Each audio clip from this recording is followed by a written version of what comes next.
Berapa banyak duit anda dah habis selama anda guna handphone? Mari sini saya kira.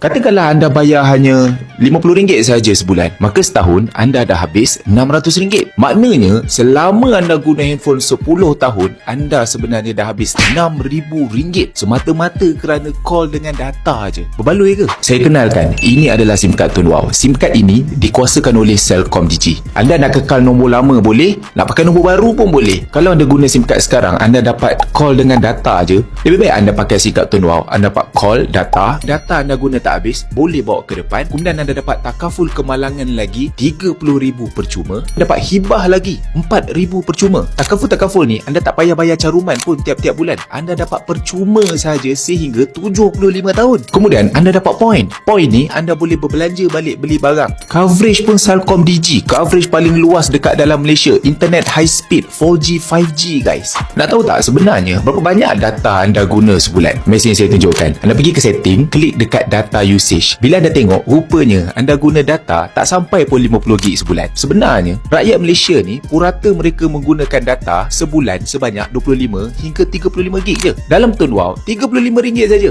anda dah boleh dapat 75 gig data high speed. Data yang anda guna tak habis, dia akan bawa ke bulan-bulan seterusnya. Jadi dah macam unlimited guys. Tak ada kontrak, tak ada charge tersembunyi. Tun Wow juga ada plan 20, ada plan 50, ada plan 60. Semuanya mencukupi untuk rakyat Malaysia. Dengan kelebihannya banyak macam ni, anda hanya perlu bayar RM19.50 sekali saja seumur hidup. Anda akan dapat SIM card, 20 gig data high speed dan RM30,000 takaful kemalangan percuma untuk anda sehingga umur 75 tahun. Kalau nak lagi diskaun, anda ambil siap dengan plan 35 sekali. Anda hanya perlu tambah RM30 je. So anda jimat RM5. Anda dapat data lebih banyak dan anda dapat percuma hibah RM4,000.